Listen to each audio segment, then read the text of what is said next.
Hi friends. आज मैं आपको परी और भिखारी की दोस्ती की एक कहानी बताने वाली हूँ। तो चलिए देखते हैं।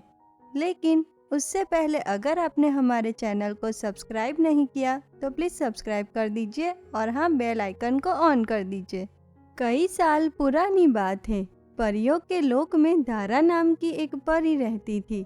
धारा परी परी लोक की रानी थी और उसकी दो जुड़वा बेटियां थी, निधि परी और विधि परी। एक दिन धारा परी अपनी दोनों बेटियों को अपने पास बुलाकर उनसे कहती है, निधि, विधि, मेरी बात सुनो। मैं चाहती हूँ कि अब से तुम दोनों में से कोई एक परी लोक की रानी बन जाए और इस परी लोक की जिम्मेदारी को संभाले। लेकिन बेटा, मेरी नज़र में तो तुम दोनों ही हर काम में एक समान हो। और बेटा, मैं ये नहीं चाहती कि तुम दोनों में से किसी को भी ये लगे कि मैंने तुम्हारे साथ कोई भेदभाव किया है। और इसीलिए बेटा, तुम दोनों 1 महीने के लिए पृथ्वी लोक जाओ और वहाँ जाकर तुम दोनों एक आम इंसान की तरह रहो। और हाँ, तुम दोनों को अपनी शक्तियों का इस्तेमाल बिल्कुल भी नहीं करना है। और हाँ बेटा, पृथ्वी लोक में किसी को भी ये पता नहीं चलना चाहिए कि तुम दोनों परियां हो। पृथ्वी लोक में तुम दोनों अपना एक दोस्त बनाकर उनके साथ 1 महीने के लिए रहना और 1 महीने के बाद मैं तुम दोनों से मिलने आऊँगी। और उसी दिन मैं तुम दोनों को ये बताऊंगी कि तुम दोनों में से परी लोक की रानी बनने के लिए योग्य कौन है। धारा परी की यह बात सुनकर निधि परी और विधि परी अपनी माँ से अलविदा लेते हुए वहाँ से पृथ्वी लोक जाने के लिए निकल जाते हैं। वहीं पृथ्वी लोक में दोनों भीमपुर नाम के एक गांव में पहुँचते हैं। गांव में एक तरफ एक बड़ा ही सुंदर आलीशान घर होता है, तो वहीं दूसरी तरफ किसी भिखारी की एक छोटी सी टूटी फूटी झोपड़ी होती है। और इन दोनों घरों को देखकर निधि परी बोलती है, सुन विधि, मैं तो इस सुंदर आलीशान घर में रहने वाले लड़के से ही दोस्ती करूंगी और 1 महीना आराम से यहाँ बिताऊंगी। वहीं निधि परी की यह बात सुनकर विधि परी बोलती है, नहीं निधि, मुझे लगता है कि इस आलीशान घर से अच्छी ये झोपड़ी है, क्योंकि इस झोपड़ी में रहने वाला भले ही एक भिखारी है, लेकिन मुझे वो एक नेक दिल इंसान लग रहा है और हमें एक आम इंसान की तरह अपनी पूरी ईमानदारी से मेहनत करके 1 महीना यहाँ बिताना चाहिए। वहीं निधि परी तो विधि परी की कोई भी बातों को नहीं मानती और उस आलीशान घर में रहने वाले लड़के से दोस्ती करने चली जाती हैं। वहीं दूसरी तरफ विधि परी उस टूटी हुई झोपड़ी के पास पहुंचती है, लेकिन झोपड़ी के अंदर तो कोई भी दिखाई नहीं देता। और यह देखकर विधि परी उस झोपड़ी के बाहर बैठकर वहां रहने वाले लड़के का इंतजार करती है। वहीं इंतजार करते करते कुछ समय बीत जाता है और विधि परी को बहुत ही जोरों की भूख लगती है, लेकिन उसे एक आम इंसान की तरह रहना होता है, इसीलिए वह अपनी शक्तियों का इस्तेमाल बिल्कुल ही नहीं करती। और वहीं भूख के मारे विधि परी अचानक बेहोश हो जाती है। कुछ देर बाद जब विधि परी को होश आता है कि तभी वह अपने आप को उस झोपड़ी में देखती है और उसके सामने फटे हुए कपड़े पहने एक भिखारी खड़ा होता है।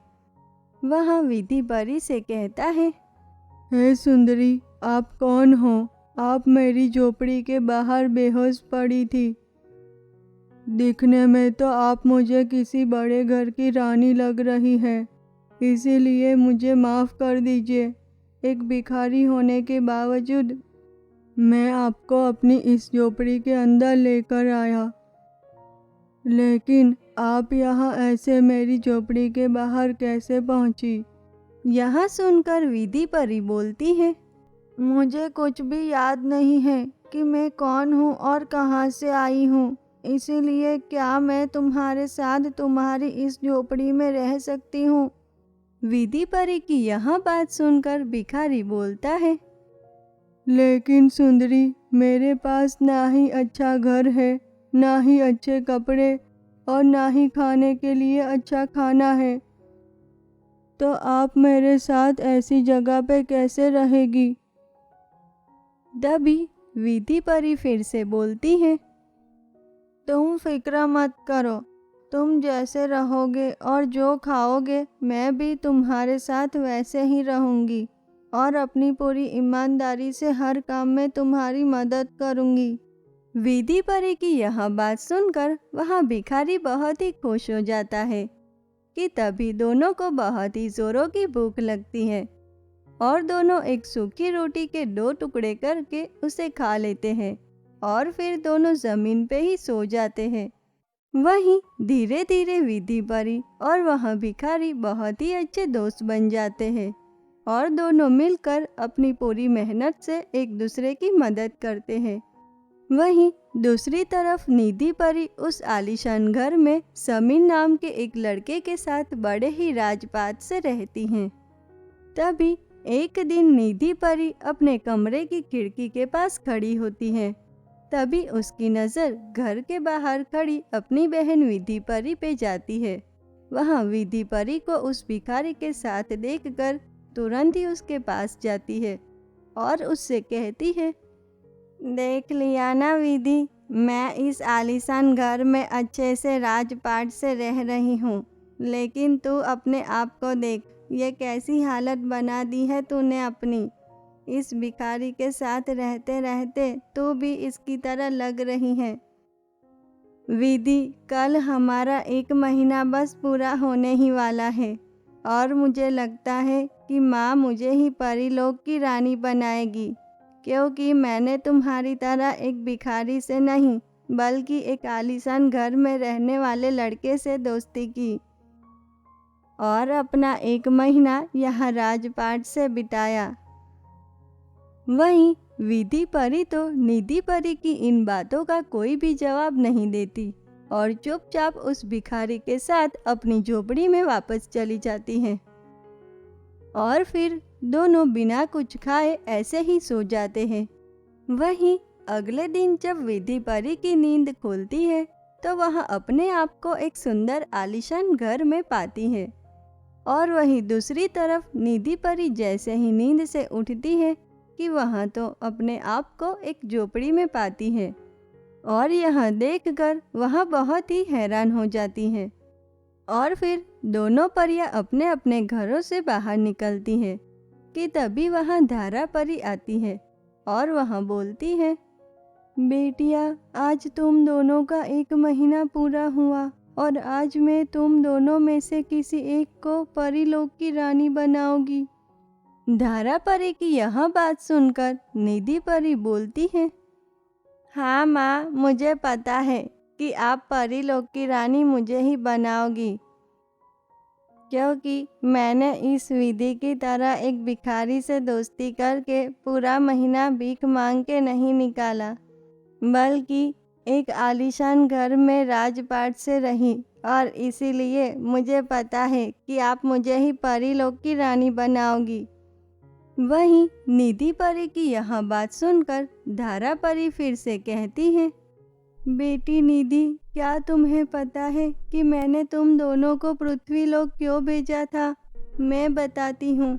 बेटा, तुम दोनों जिस झोपड़ी और आलीशान घर में रह रही थी वो मेरा बनाया हुआ ही था। बेटा, मैं ये देखना चाहती थी कि एक आलीशान घर और एक भिखारी की झोपड़ी, इन दोनों में तुम दोनों किसे पसंद करते हो? और बेटा निधि, तुमने तो एक आलीशान घर को पसंद करके वहाँ राजपाट से रही, लेकिन वहीं विधि ने एक भिखारी से दोस्ती करके एक आम इंसान की तरह, जो परेशानी एक आम इंसान और एक गरीब को होती है, वह सारी परेशानियों का विधि ने डट कर सामना किया और इसीलिए परीलोक की रानी विधि ही बनेगी। इतना बोलकर धारा परी विधि परी को परियों की रानी का ताज पहनाकर उसे परियों की रानी बना देती है। वहीं दूसरी तरफ यह सब देखकर निधि परी को अपनी गलती का एहसास होता है। वह विधि परी और दारा परी से अपनी गलती की माफ़ी मांगती है और फिर उस दिन के बाद से ही विधि परी परीलोक की रानी बनकर अपनी पूरी ईमानदारी से परीलोक की सारी जिम्मेदारी निभाती है और खुशी से रहने लगती है। तो देखा अपने दोस्तों कि किस तरह निधि परी ने कालीशान घर को चुन के राजपाट से रहने का सोचा, लेकिन वही विधि परी एक भिखारी के साथ उसकी टूटी हुई झोपड़ी में रहती है और हर मुसीबतों का सामना भी करती है। और यह देखकर आखिर में दारा परी विधि परी को परीलोक की रानी बना देती है।